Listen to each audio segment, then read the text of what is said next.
Hey, welcome back to Little Ritual.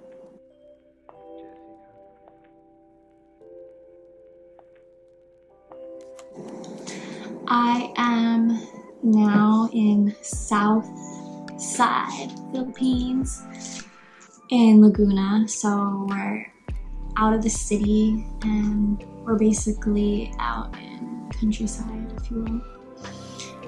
And I just made the transition from my mom's family to my dad's family, and it's a really interesting change of dynamics. I got to spend a lot of time with my cousin Bea, who's queer, which is really amazing to have other queer people in my family, especially out here in the Philippines. And it's Pride, and we got to go to a gay bar for a little bit, and I'm just having a little bit of feels at the moment. Last year I came to the Philippines and I had a neon yellow buzz cut, and this year I come with a little more hair than last year. And it's just really strange how people perceive me based on my hairstyle. And trying to communicate my identity to maybe more conservative people in my family. And it's easier for people to assume that I am more of a girl than I was before, or that I gave up on an identity that I was really pushing in previous years. And that's become more apparent to me.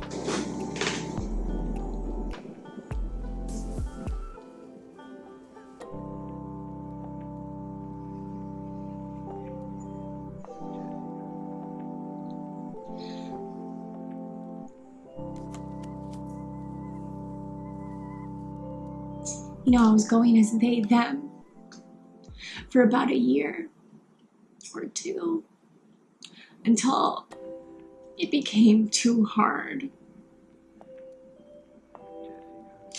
And even knowing the people in my life that respected it,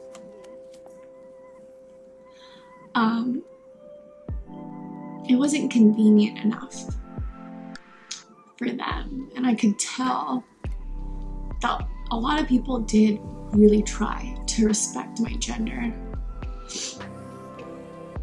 And it wasn't an easy time for me. My earliest videos on this channel were of me shaking my head. And that was very clickbait for some, but for me, it was really a painful experience. Feeling great discomfort in my body. And since I have started to play with clothes again,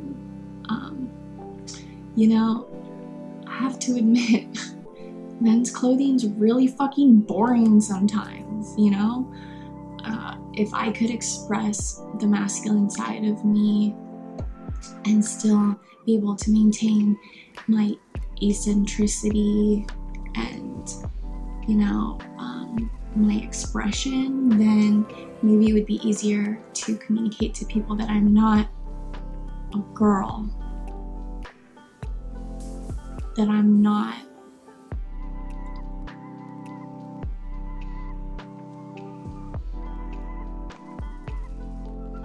what is easiest for them,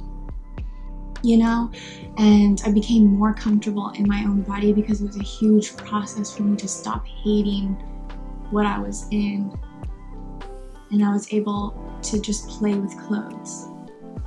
And since I've done that, people have fallen back into, and maybe I too have fallen back into, just commonly assuming that I'm one gender.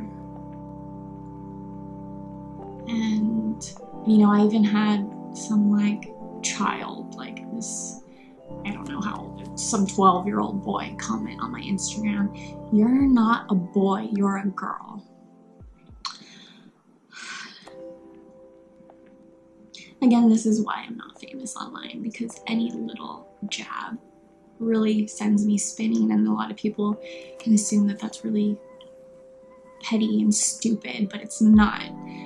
And I'm sick of people telling me what I am. And I'm not going to just stop dressing the way that I dress because I want to prove a point, which is, I feel like, what I was doing in past years. I'm never gonna wear a dress again. I'm gonna shave my head and I'm gonna keep my hair short because everybody wants me to grow my hair, but I don't fucking want to for them. If I want to grow my hair because I want to be able to style it and do stuff with it, that's why. And it's not because I'm a girl. And, you know, coming to the Philippines, I've been able to see sort of my cultural intuition. You know, part of being Filipino is just being very resilient, but also just being so accommodating and polite and, you know, going along with everything, even if you don't want to. The hospitality of, you know, being collective and social, and also conservative, which comes along with being really judgmental. I realize that I've compromised my gender for convenience, not my own, for others' convenience. And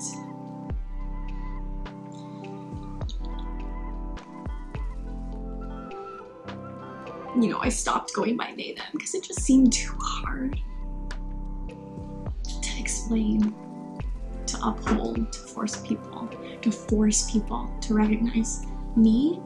And that feels really shitty, especially being, you know, in a relationship that can be perceived as just a heteronormative relationship, when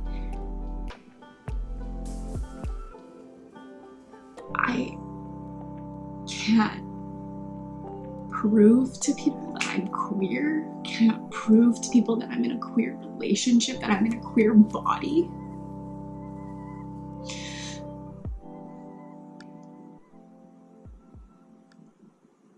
And I just have to crack jokes, you know. You know, I make a joke, I look normal this year, you know, people are accepting of me because I look more normal this year. And I feel like I'm being forced into a box sometimes.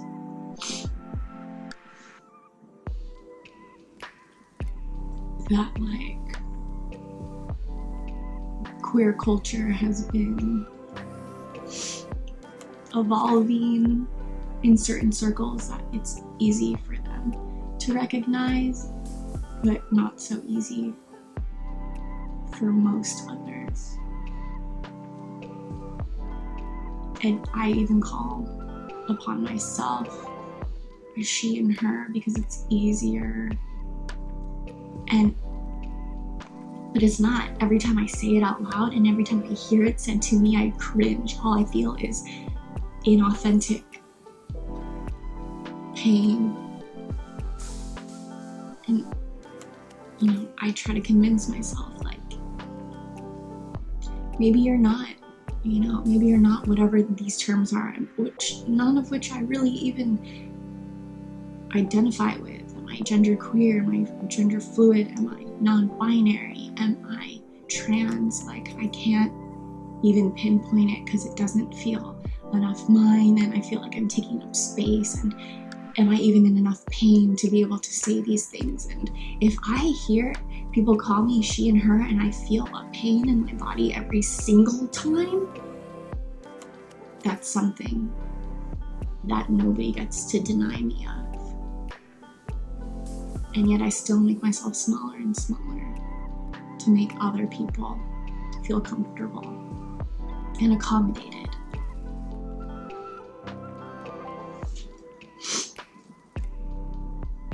And what I can put on a pair of pants and not wear any makeup, and that's supposed to make me feel more like me, like because I need to stray far away from what everyone assumes I am, that doesn't feel right either.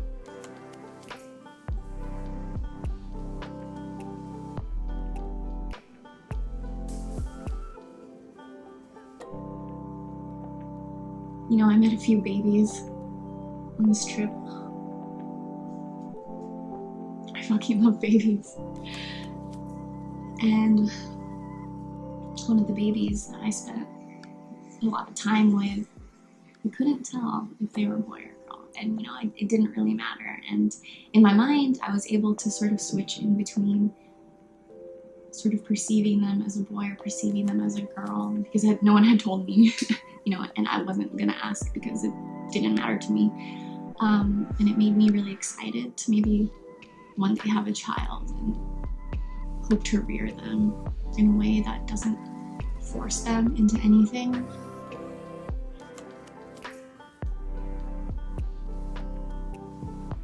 Because that's where I see our culture going, and hope one day, maybe when I'm old and gray, that I'll truly be able to be